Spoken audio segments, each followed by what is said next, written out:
Hey everyone, it's Tara. Day 58. Woo, 2 months.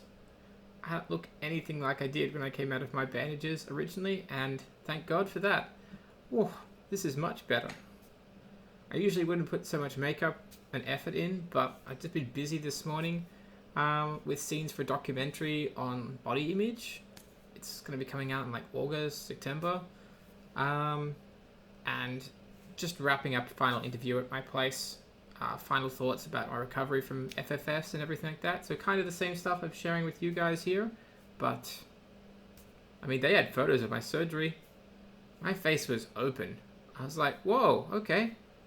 That's kind of gory and bloody. They're like, we don't have to show it to you. I said, oh, I didn't say that. I've never been able to see my own skull with, except through an x-ray. So that was something. That's for sure.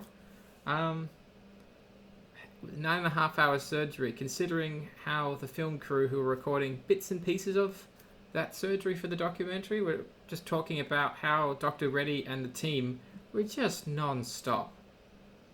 And, I mean, when I've done delicate electronic repair work, after an hour and a half, I'm just done. And no, they just powered through. I don't know how many wheat bix they take in their cereal, but it must be considerable. But yeah, otherwise I can't complain at all. Forehead's been excellent.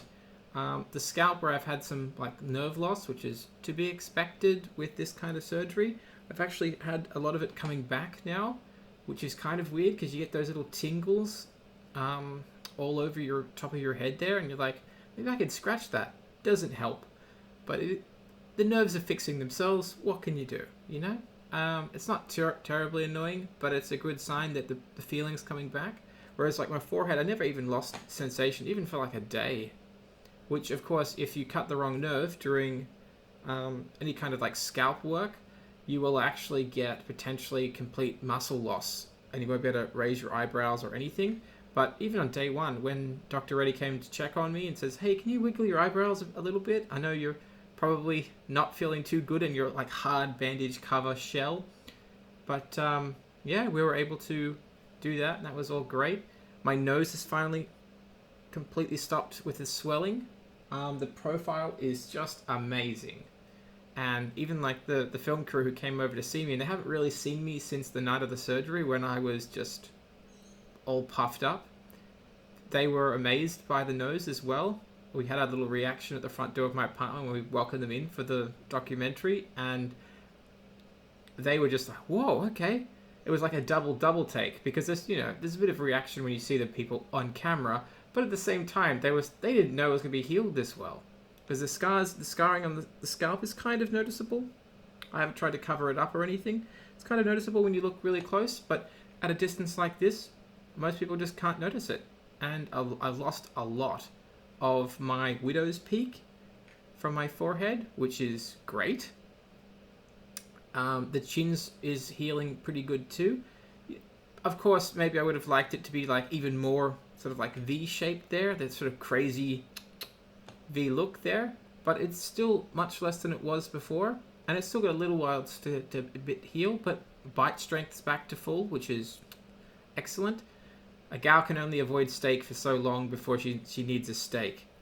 And being able to actually chew full strength, well, yeah, that's its own great thing. The scarring underneath the chin, from where they've done a bit of the jaw work, realistically, you can put a little bit of makeup on it, a little bit of cream each morning, moisturizer that's a scar cream. That they use the same one from up here. And every day it gets smaller and smaller. It's not really noticeable anymore. Yeah. I can't really say anything about it except to say it's been great. I mean, the only problem is that, of course, I took my redundancy to start my surgeries because gal's got to get the money from somewhere, right? It's not like Medicare is going to be paying for trans surgery in Australia. But since then, and now I'm able to actually go out, hang out, and even ride my motorcycle for the first time last Thursday. And, I missed her. That was good times. But now it's what do I do? Do I go back to work? Obviously, I need to do something with my life. And one of my friends nearby was like, hey, why don't you come to the city with me. We can sign up to be TV movie extras. And I'm like, that's crazy enough to work. Why not? Let's give that a go. So we've got a little photo shoot that takes a bunch of headshots for that coming up soon. And my phone keeps beeping with like all these different like, hey, we're looking for extras for this, we're looking for extras for that. Apparently Marvel and Disney, but I should just say Disney these days, signed like a massive contract with like Fox Studios or somewhere in Australia in there, so they're working pretty exclusively down here for a while. And apparently with a bunch of their stuff that they've had recently, TV shows or movies and the like, they're just like, yeah, just give us all your extras. And it's like, how many? It's like, no, you didn't hear me. Just give me everyone you've got.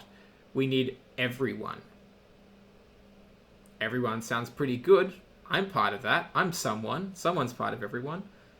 But yeah, so considering doing that, at the same time, LinkedIn's like, hey, would you like to go working back in IT like you did before? And I'm like, eh. And they're like, but we've got really good companies. And then, funnily enough, 2 separate phone call interviews going through the stages, and they're like, we really like you. And I'm like, do you though? And they're like, yes. I'm like, okay. And I asked them questions. They went back to their American sort of like headquarters to ask the central people some of these like follow-up questions that I had. Some pretty good ones, I thought. But and they've come back and they answered all those questions. They're like, hey, so their technical manager wants to meet with you. And I'm like, oh, okay, sounds pretty good. How many hours behind is America? And they're like 17 hours. Sure. So 9 a.m. appointment for a Zoom meeting? They're like, yeah, that sounds about right. So I guess the catch being is that maybe I'm not sure if I want to go back into giving this extra work a go, or going back into the 9 to 5 grind, as it were, admittedly with a good company. Obviously, I'm not going to go back to a company that I don't like, or a company that doesn't think that trans people are great people. I mean, we can be good, we can be bad. I like to think that I'm a 70% good person. But anyway, that's pretty much it for today. I'm not sure I'm going to have too many of these videos. I'm recovered pretty much fully. Like, every day the scars are just getting less and less. But yeah, this is it for me for today. Cheers.